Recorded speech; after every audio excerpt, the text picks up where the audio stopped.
Hi guys, good evening po sa inyong lahat. Andito nga pala tayo ngayon sa Osaka. So, time check neto is nasa mga around 6:30 or mga 7. So, maglilibot lang kami dito sa Osaka at titingnan natin kung ano yung ganap dito kapag gabi, lalo na kapag weekend. So ngayon pala ay Sabado. So naisipan namin na pumunta dito sa Osaka, maglakad-lakad at mag-ikot-ikot.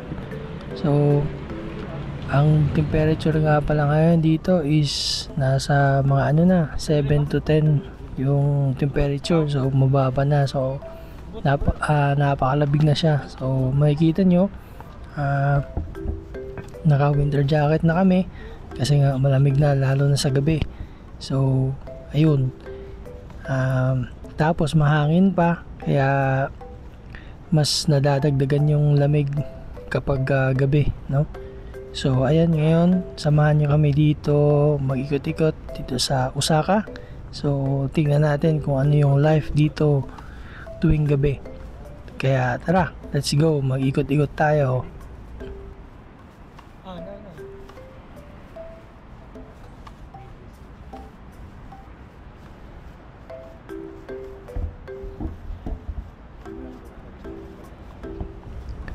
Kapag first time mo pala sa Japan guys, dapat meron kang data or meron kang packet wifi na pwede mo magamit kapag naglilibot-libot ka dito or nag-ikot-ikot ka, kasi nga dahil sa marami eskinita dito na pwede kang maligaw na baka kung saan ka mapasok na eskinita, no? So kung wala ka namang data or packet wifi, pwede ka naman magtanong-tanong kasi meron naman silang mga information desk dito, kunwari sa mga station, mga ganyan. Tapos pwede ka rin magtanong sa mga tao, tanungin mo lang kung marunong ba silang mag-English, no? So minsan kasi may mga Hapon or may mga Japanese na hindi talaga marunong English. So puro talaga silang Japanese, no? So hindi mo sila maintindihan at hindi ka nila maintindihan. So hanap ka lang ng pwedeng mong mapagtanungan na marunong mag-English, no? So ayan, at dito tatawid kami dito, papunta kami ng Namba, papunta kami ng Dotonbori, no? So dito sa Japan, safe na safe ka kapag nasa pedestrian ka at nakago yung pedestrian, kasi kahit hindi ka tumingin sa tawag dito sa kalsada or basta dire-diretso ka lang sa pedestrian lane, is safe na safe ka dito, kasi talagang pag naka-stop or naka go yung pedestrian lane is hihinto yung mga sasakyan dito guys, no? So unlike sa atin sa Pilipinas, so sad to say pero totoo naman kasi na kahit naka-go ang mga traffic light, dumidiretso pa rin yung iba, lalo na kapag tawag dito paliko, no? Naka-stop yung yung stoplight, tapos paliko sila dun sa kanan or kaliwa, didiretso pa rin sila kahit nakago yung pedestrian lane, no? So anyway, naiko-compare ko lang kasi talagang ma-amaze ka kapag andito ka sa Japan. So ayan, makikita nyo dito sa video kong ito, na nababalot ng mga palamuti yung mga nila, yung mga puno, no, ng mga Christmas lights, kasi nga December na at magpapasko na rin. So ang Japan guys ay hindi talaga sila nagse-celebrate ng Pasko, pero kagaya niyan anong tawag dito, naglalagay sila ng mga dekorasyon, no, kasi nga para may sense din yung yung Christmas, no. So ayan, patuloy tayo sa paglalakad at ayan, dire-diretso lang tayo hanggang marating natin yung Dotonbori, no? Okay? So tara sa dire-diretso lang tayo ulit at ayan guys, oh, ayun oh, yung arko na yun yung Dotonbori, no? So pag pumasok ka dun sa ano na yun, arko or iskinita yun, punong-puno ng ano yun, ng mga restaurant, mga street food, mababangong pagkain, no? So dito sa part na to guys, saan na ba tayo dito?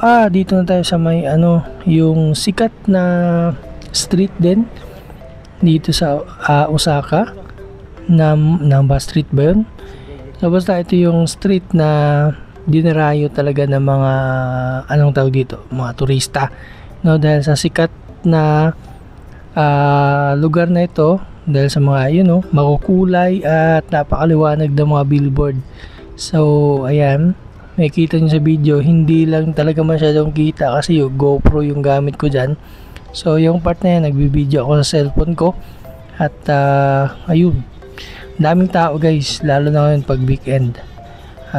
Ayan, so isa sa mga dinarayo ng mga turista dyan is makapagpa-picture. Uy, humarang pa yung ano, humarang pa yung truck. So anyway, isa sa mga pinipicturean ng mga tao doon is yung ginkgo, ano yun? Ginkgo, ano yun? Glicoman pala. So yun yung parang ano, yun yung tinatawag namin na running man, no?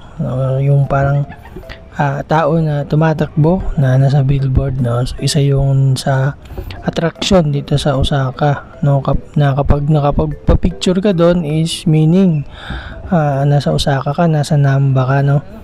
So ayun, yun yung pinakapalatandaan dito sa Namba kapag pumunta ka dito sa Osaka, no? So sa part na to guys, so may mga ginagawang ano, kalsada dito sa Japan. At ayan, papakita ko sa inyo yung ano ng Japan, kalsada, ayan, no?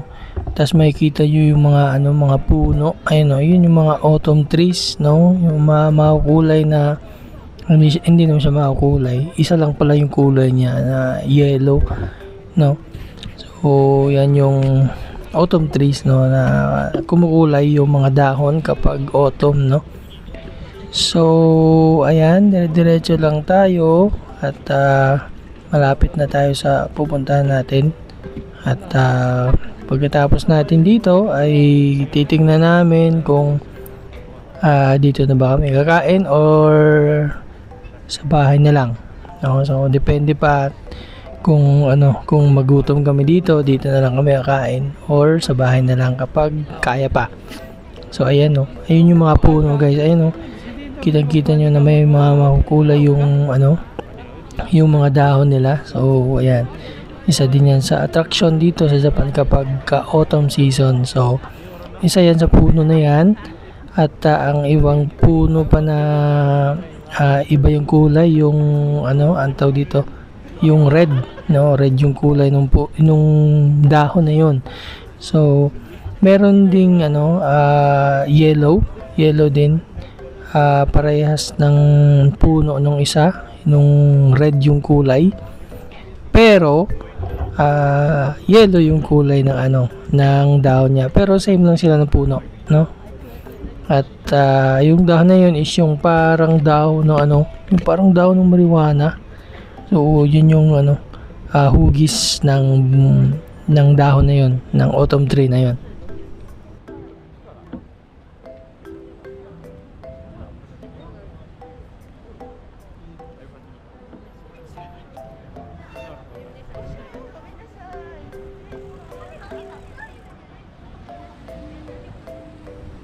At dito nga sa part na ito guys, habang nag-aantay kami na mag-go yung pedestrian, ay eto makita ako or makita ko yung ano, yung nakikita ko lang sa Facebook na Mario Kart, no? So akala ko sa ano lang yun, sa Tokyo. So meron din pala dito sa Osaka. So yan guys, tingnan natin. Makukuha na natin ng video yung ano, yung Mario Kart eh. So antayin lang natin ng konti at tatawid tong mga ano, yung mga naka Mario Kart.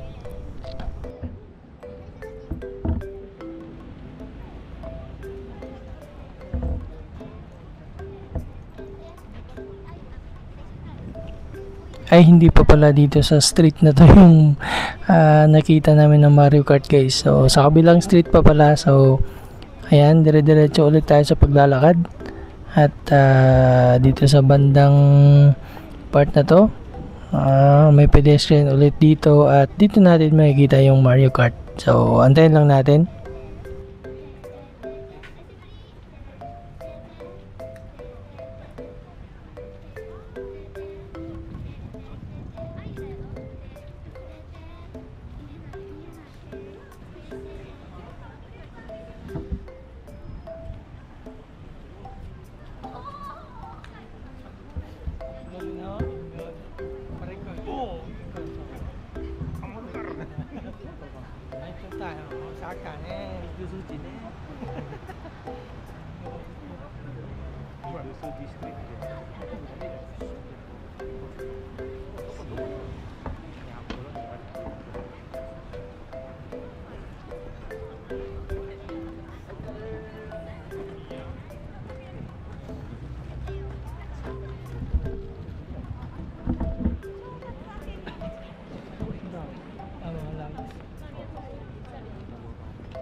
So ito na yung street na to, guys. So ayan, tinuro na ng kasama ko yung yung Mario Kart. Ayan, at tatawid sila dito. Ayan, guys, oh.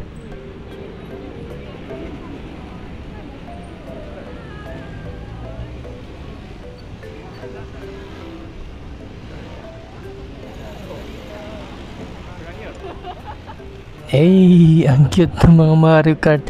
Para silang sumakay sa yung mga malalaking ayun, oh. Ang cute. Gusto rin sana natin makatry ng ganun, guys, no? Kaso lang mahal yung ganun eh. So hindi natin afford yun. So ayan, hanggang tingin lang muna tayo. At ang cute lang kasi parang sumasakay sila sa mga malalaking Magnum. Yung mga laruan natin nung bata pa tayo, yung mga tatami, no? So parang nakasakay sila sa mga ganun, or yung sinasakyan ni na Mario, no? So kung naglalaro kayo ng Mario, so makikita nyo si Mario na nakasakay ng mga ganun, yung mga kart, no? So anyways, patuloy tayo sa paglalakad. At ayan, makikita nyo na sobrang daming tao dito sa sa Japan talaga. Lalong-lalo na kapag gabi, no? So busy ang mga tao dito talaga. Walang street dito na walang tao sa Japan kapag gabi. Pero kahit ganun pa man na maraming tao is panatag ang loob mo dito dahil safe dito sa Japan. At wala kang anong tawag dito, ayun, safe dito sa Japan. So sa atin kasi, so compare ko na naman, sa atin kasi pagka nawari gantong mga lugar, siksikan, uso yung mga uso yung nakawan, mga hablot-hablot, no? So dito kasi wala talagang dito. Hindi ko lang alam, wala akong na babalita ng mga ganong insidente na nablutan or ganun, yung mga nadukutan. So yun lang sa pagkakaalam ko. Kasi parang wala naman akong naririnig na mga ganong insidente dito sa Japan, no? Ito ta?